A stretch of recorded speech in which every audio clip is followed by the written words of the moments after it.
Hi, everybody. Well, oh,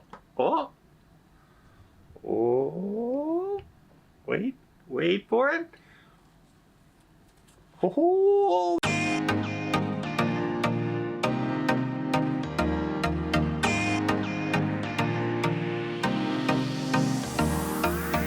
big announcement today. The captain came on board and said, masks are no longer required. They're optional. You can wear them if you want. You can take them off if you want.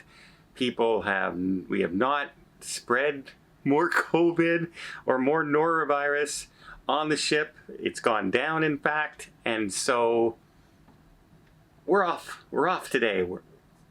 No more masks. And I can tell you, the vast majority of people not wearing the masks anymore, but there's still quite a few on board that are, and all the power to them if they want. I completely understand people, different age groups, different medical conditions. What I like is now you have the choice of what you want to do. So today is, as far as I'm concerned, maskless Friday here on Holland America's Rotterdam. Well, a few things in the news. I'm seeing more and more reports of some cruise lines where masks are not required as well for crew members, which I'm very glad to start seeing disappear as well. Right now, Holland's crew members are still wearing them, at least on this vessel. I am looking forward to being able to see the staff, the servers, the attendants, the entertainers, everybody without the mask on again. That'll be the true sign that most cruising is back to normal. But this is just a little update that I wanted to give you here on the Rotterdam. Saw a speaker this morning, really entertaining. History of cruising just before basically the airlines took over. How grand, and some of the stories that you would hear of, certain celebrities being charged half fares and being given suites and everything just so they could say that, hey, this person was on our cruise ship. Wouldn't you like to be part of this type of style and lifestyle and that, right? Basically, as if when you have celebrities endorsing shoes, these celebrities were basically getting free cruises and sailings just so they could say, hey, you're on you're on a cruise, and that's free advertisement for the cruise lines. That's what they were going for, to get the big celebrities. And one of the big stories I heard this morning was really neat. They said on one of the ships they had 8 suites on board, and this is when suites were suites. Like, hey, you got the 4-poster beds with the canopy and all this, and they were fully booked. The 8 suites were fully booked. However, nobody slept in the beds for the entire cruise.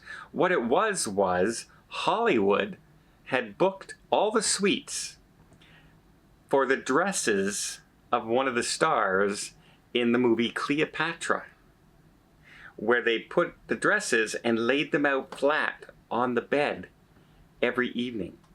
And left them there. They didn't want to crinkle them. They didn't want to ship them by air. They didn't want to box them. They put them on the cruise line. They brought them in on hangers. They spread them out for the entire voyage across the sea. So that's the first time I've ever heard of the only person staying in the suite was their clothes on the cruise. And a lot of interesting stories like that. I talked to a gentleman today who's from the Navy, and he was talking about some of the stories and some of the veterans he's talked to, through in Asia during the war, and he was on the Kitty Hawk, and all the experiences that they had and the different things that were going on. And I've had a really interesting cruise because I've gotten to talk to so many people that this cruise is kind of special to them. Like the gentleman I talked to today, there's a lady on board who immigrated on Holland America over to the United States. And so she's doing this celebration as a celebration of being able to leave and start a new life in the United States. And so many people in the history, of course, of the United States came from everywhere, right? The big great migration into New York City. And there are many, many people on board celebrating their families doing that. And the history that comes with this sailing is actually kind of really, really heartwarming. Some of the stories that you hear on board, it's I'm not going to share all of them because they're private for some of these people, and I don't want to. I just appreciate them sharing these stories with me, because that's absolutely amazing. We really have to thank our lucky stars sometimes, how some things go in life and work out. And one decision can change a person's life, either for the better or for the worse. And hopefully for everybody out there, it's for the better. I always say that, including a lot of people are on this cruise, their decision, they feel, was for the better of what they did in life. And that's kind of an amazing thing, right?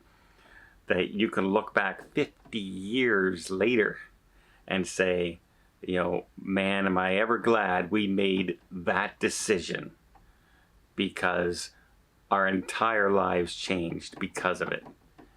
How many of us can actually say that, I decided to go to university, or I decided to quit school and go and work at this job instead? And often those stories don't often end great. But for some people, a single decision of should we stay or should we go turned into the best thing they've ever done for them, and not only them, but their children and their children's children. It's pretty heartwarming to hear an awful lot of these stories. So yeah, I'm glad I'm on this cruise, if only to be able to hear some of those amazing stories from people who immigrated from other countries into North America, what they went through. A gentleman told me his father left with right after the war, literally with $10 to their name, and packed up him, his wife, and 6 children. And by the time they paid for their voyage to cross over, they literally had $10 to their name. And he's on this cruise. And his father opened up a business and became quite successful. Something that they may never have done had they stayed in an area at the time that had been ravaged by war. And so, it's kind of crazy how hearing all these stories. And I'm glad so many of them were good stories and happy endings. It really does inspire you when you hear them.